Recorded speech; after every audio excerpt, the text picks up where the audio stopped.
C'est le nouveau site de 98.5 Chimp FM. Euh, Vu que c'est la Saint-Jean, le 24 juin, on fête. Et la chroniqueuse Catherine Culturelle, Catherine Brisson, présente le producteur, mon père, à moi, Pascal Talbot, et à Martin Talbot, mon frère, euh, le producteur Gilles Talbot. Qui était le producteur Gilles Talbot? Il est né en 1938. Il a fait de la musique dans les années 60. Et il a fait les 10 vinyles dans les années 70 et 80. Il venait de Montréal, dans l'Est. Et il a fait rayonner la musique au Québec. Il était longtemps oublié parce qu'il y a eu un accident d'avion. Un Cessna qui pilotait. Et il est décédé le 25 février 82. Donc, je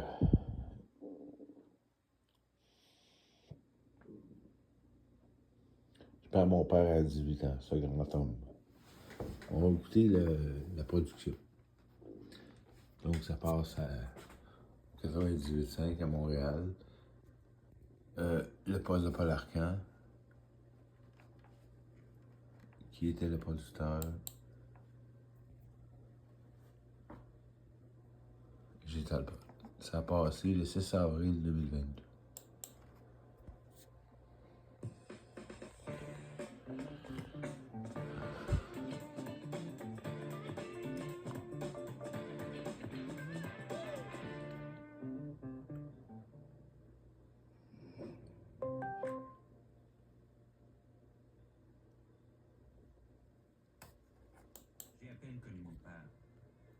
Ça, c'est la voix de mon frère et son documentaire Le Businessman et son blues sur la chaîne Vrai. Il faut payer 15$ pour le voir. Attends, c'est mon père qui était dit. C'était curieux d'un printemps, ça. Il pensait que ça allait être vite. Il y avait cette capacité-là de mettre le monde sur la map, ça. Ce qu'a fait ton père, ça construit une... Alors, on parle ce matin d'une série documentaire sur Gilles Talbot, qui a été producteur impresario, gérant de vedette. Et ça s'appelle Le Businessman et son blues. Qui est présenté sur la plateforme Vrai de Québécois. C'est la quête d'un fils qui veut connaître son père. Gilles Talbot, si vous faites Google ou dans un moteur de recherche, vous n'allez pas avoir beaucoup d'informations sur lui, malheureusement. Il est décédé à 43 ans en 1982 dans un accident d'avion et le plus jeune de ses deux fils, Martin, n'a pas vraiment connu son père. Bon, il avait 14 ans quand son père est décédé, mais il a quitté la maison quand lui avait 6 ans. Donc, il avait évidemment la carrière et à cette époque-là, évidemment, il voyait moins son père. Donc, il part à la recherche de qui était son père. Il a fait beaucoup de choses pour l'industrie musicale et culturelle au Québec. Et ça commence le documentaire avec la recherche de Martin, avec l'achat d'un scrapbook de Ginette Renault acheté sur Kijiji de Pierre Purple, qui était une méga vedette dans les années 60. Toute l'enquête part de là, en fait, et ça va être des rencontres avec des gens qui ont forgé la carrière de l'homme, d'abord qui a été portier dans les bars avant de se lancer en affaires, d'être impresario au début des années 60 pour une foule d'artistes. Chantal Paris, Ginette Renault, de qui il a aussi été amoureux, ça n'a pas été très très long, mais il a quitté sa femme, la mère de Martin, pour Ginette Renault. Les Miladies aussi, Gilles Vigneault, Jean-Pierre Ferland, avec qui il a vécu la vie de l'album Jaune. Donc, on découvre en même temps que Martin un homme qui a été hyper avant-gardiste sur son temps. C'est lui qui a eu l'idée notamment du fameux mariage de Chantal Paris avec André Sylvain. On à la télévision? À Télémétropole. Au Canal 10. Exactement. Et il y en a tellement d'autres qui ont fait ça par la suite. Pensons à René Simard aussi, qui s'est marié à la télé. A aussi du flair pour la comédie musicale Starmania, a donné des coups de pouce à plein d'artistes, comme Beau Dommage. Et ça, c'est une superbe anecdote. Michel Rivard raconte que le groupe, au tout début, avait fait un démo. Mais une fois rendu dans le bureau de Gilles Talbot, il n'y a pas de son. Ça fait juste faire... Là, évidemment, les jeunes sont hyper mal à l'aise. Qu'est-ce qui se passe? On ne comprend pas pourquoi. Et voici la réaction de Gilles Talbot. Et là, il a eu une réaction. Il dit, regardez ce qu'on va faire. Je vais vous donner 3 jours à son Québec. Vous allez aller me faire un bon démo. Et là, nous autres, on se pinçait. Et là, ça a été notre première vraie expérience dans un gros studio. L'ingénieur du son dit, bon, mais je vais envoyer ça à Gilles, tu sais. Là, ce qu'on a appris nous a aussi étonnés, déçus un petit peu, étonnés, mais encore une fois, appris sur le personnage.